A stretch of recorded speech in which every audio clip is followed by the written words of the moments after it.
দেখছেন এই মুহূর্তে আপনাদের প্রিয় চ্যানেল রোজ বাংলা। শুরুতেই রইল আজকের বিশেষ সংবাদের শিরোনামগুলি এক নজরে। মমতা ব্যানার্জিকে কেয়ারটেকার মুখ্যমন্ত্রী থাকবার অনুরোধ করছেন রাজ্যপাল।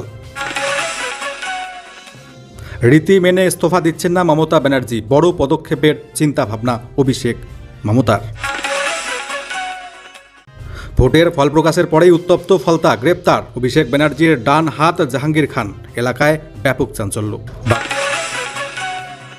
বাংলার নতুন মুখ্যমন্ত্রী হতে চলেছেন কে? আজকেই রাজ্যে পা রাখছেন অমিত শাহ, রাজনাথ সিং। এগিয়ে কে মুখ্যমন্ত্রীর পদে? এছাড়াও বিজেপি থেকে তার 16 জন মন্ত্রিত্ব পেতে চলেছেন। প্রত্যেকটি নাম বিস্তারিত জানাবো আপনাদেরকে। রাজ্য জুড়ে গেরুয়া ঝড়, বন্ধ লক্ষ্মীর ভাণ্ডার প্রকল্প। এ মাস থেকেই চালু হচ্ছে অন্নপূর্ণা ভাণ্ডার। পাবেন মাসে 3000। কীভাবে আবেদন করবেন, কারা কারা, কোন মহিলারা পাবেন, সেটাও থাকছে। তো চলুন বিস্তারিত দেখে নেওয়া যাক। চ্যানেলটিতে নতুন এসে থাকলে সাবস্ক্রাইব করতে ভুলবেন না, লাইক শেয়ার করে সাপোর্ট বজায় রাখবেন আমাদেরকে। কমেন্ট বক্সে আপনার মতামত জানাবেন। পশ্চিম বাংলার প্রাক্তন মুখ্যমন্ত্রী মমতা ব্যানার্জিকে কেয়ারটেকার মুখ্যমন্ত্রী থাকবার অনুরোধ করতে চলেছেন রাজ্যের রাজ্যপাল। বাঙালি আবেগের কথা মাথায় রেখে 25 বৈশাখ দিনটিকে সরকার গঠনের জন্য বাঁচল বিজেপি। আগামী 9 মে শনিবার 25 বৈশাখ অর্থাৎ রবীন্দ্র জয়ন্তী। সেই দিন বাংলার নতুন মুখ্যমন্ত্রী শপথ নিতে চলেছেন। কিন্তু সেক্ষেত্রে একটি সমস্যা তৈরি হয়েছে। রাজ্য সরকারের মেয়াদ ফুরিয়ে যাওয়ার পরও সরকার গঠন হবে না রাজ্যে। তখন কে থাকবেন পশ্চিম বাংলার মুখ্যমন্ত্রী? নির্বাচন কমিশন সূত্রে জানা যাচ্ছে আগামী 6 মে গ্যাজেট নোটিফিকেশন নিয়ে রাজ্যপালের কাছে যাবেন পশ্চিমবঙ্গের সিও মনোজ আগরওয়াল। কিন্তু তার মধ্যে মমতা বন্দ্যোপাধ্যায় পদত্যাগ করলে সে আসন ফাঁকা থাকবে 2 দিনের জন্য। ফলে তৈরি হতে চলেছে সাংবিধানিক সংকট।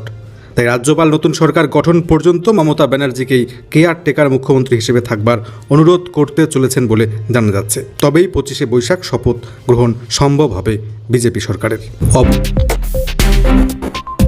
অপর একটি সূত্র মারফত জানা যাচ্ছে রীতি মেনে ইস্তফা দিতে চাইছেন না রাজ্যের প্রাক্তন মুখ্যমন্ত্রী মমতা ব্যানার্জি। বড় পদক্ষেপের চিন্তাভাবনা। আজ সাংবাদিক বৈঠক মমতা অভিষেক ব্যানার্জির। তিনি এখন প্রাক্তন, যদিও ইস্তফা দেননি এখনও পর্যন্ত। কিন্তু বিধানসভা নির্বাচনে গেরুয়া ঝড়ে বিধ্বস্ত হয়েছে তার দল তৃণমূল। তিনি নিজেই ভবানীপুর বিধানসভা কেন্দ্রে পরাজিত হয়েছেন শুভেন্দু অধিকারীর কাছে। মমতা বন্দ্যোপাধ্যায় এখন বিধায়কও নন, মুখ্যমন্ত্রীও নন তিনি। আইন বলছে সরকার পতন নিশ্চিত হলেই মুখ্যমন্ত্রীদের ইস্তফা দিতে হয়। সেক্ষেত্রে এখনও ইস্তফা না দিয়ে কি রীতি ভাঙলেন মমতা ব্যানার্জি? এ নিয়ে জোর বিতর্ক শুরু হয়েছে রাজ্য রাজনীতিতে। কেন মমতা ব্যানার্জি ইস্তফা দিচ্ছেন না, সেই নিয়ে একাধিক প্রশ্ন উঠতে শুরু করেছে। তাহলে কি অন্য কোনো পথে হাঁটার পরিকল্পনা মমতা ব্যানার্জির? তিনি কি আদালতের দ্বারস্থ হচ্ছেন? কারণ মমতা বন্দ্যোপাধ্যায় অভিযোগ করেছেন বিজেপির জয় অনৈতিক, এটা অবিচার। 100 আসন চুরি করেছে বিজেপি এবং নির্বাচন কমিশন। সেই অভিযোগ তুলে আদালতে যেতে পারেন কি মমতা ব্যানার্জি? রাজনৈতিক সমালোচকরা বলছেন মমতা বন্দ্যোপাধ্যায় কি পরাজয় মানতে পারছেন না, উঠছে প্রশ্ন। এদিকে আজ বিকেলে বৈঠকে বসতে চলেছেন মমতা ব্যানার্জি, অভিষেক বন্দ্যোপাধ্যায়। ওই বৈঠকেও ইস্তফা বা তার পরবর্তী পদক্ষেপের বিষয়ে জানাতে পারেন বলে চর্চা চলছে। ওদিকে ভোটের ফল ঘোষণার পরেই উত্তপ্ত ফলতা, গ্রেপ্তার জাহাঙ্গীর খান, এলাকায় ব্যাপক সংঘর্ষ, ব্যাপক চাঞ্চল্য। ফলতা বিধানসভা কেন্দ্রের তৃণমূল কংগ্রেস প্রার্থী জাহাঙ্গীর খানের গ্রেপ্তারি ঘিরে নতুন করে চাঞ্চল্য ছড়ালো দক্ষিণ 24 পরগনা জেলায়। ক্যানিং এলাকা থেকে তাকে গ্রেপ্তার করেছে পুলিশ।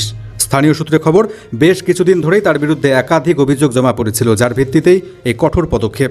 পুলিশ সূত্রে জানা গিয়েছে নির্দিষ্ট অভিযোগের ভিত্তিতে তদন্ত চলছিল জাহাঙ্গীর খানের বিরুদ্ধে।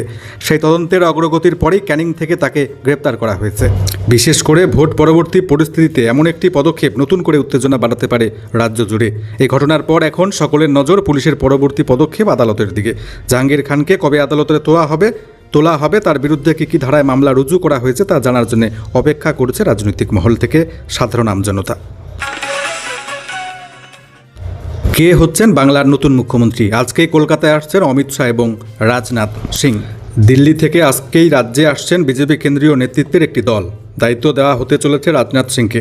রাজনাথ সিং কলকাতার উদ্দেশ্যে রওনা হবেন আজকেই। কলকাতায় আসার কথা রয়েছে অমিত শাহেরও। জানা গিয়েছে বিধায়কদের নিয়ে পরিষদীয় দলের বৈঠকে বসবেন রাজনাথ সিং। এছাড়া মুখ্যমন্ত্রীর মুখ বাছাই করতে দিল্লিতে প্রধানমন্ত্রীর নেতৃত্বে আজকেই পার্লামেন্টারি বোর্ডের বৈঠক হবার কথা রয়েছে। তবে বাংলার মুখ্যমন্ত্রী হবেন কে, কার নাম রয়েছে চর্চায়, কে এগিয়ে?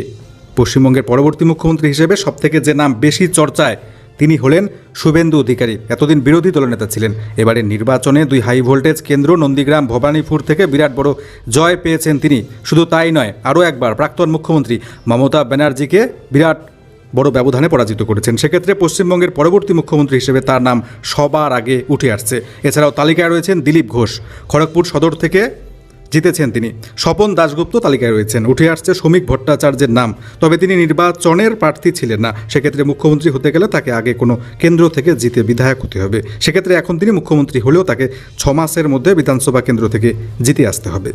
এছাড়াও বিজেপির তরফ থেকে কারা কারা মন্ত্রিত্ব পেতে চলেছেন এক নজরে দেখে নেব নামগুলি। দিলীপ ঘোষ, জগন্নাথ সরকার, স্বপন দাশগুপ্ত, সুকান্ত মজুমদার, তরুণজ্যোতি তিওয়ারি, জিতেন্দ্র তিওয়ারি, রূপা গাঙ্গুলি, অগ্নিমিত্র পল, রুদ্রনীল সেন, শঙ্কর ঘোষ, ইন্দ্রনীল খা, শান্তনু ঠাকুর।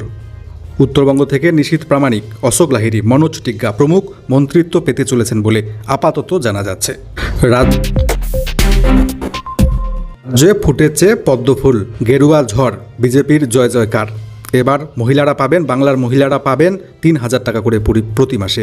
লক্ষ্মীর ভাণ্ডার বাতিল হচ্ছে, বন্ধ, চালু হচ্ছে অন্নপূর্ণা ভাণ্ডার। কোন কোন মহিলারা পাবেন, আবেদন কবে থেকে, কি করে আবেদন করবেন, বিস্তারিত জানাচ্ছি।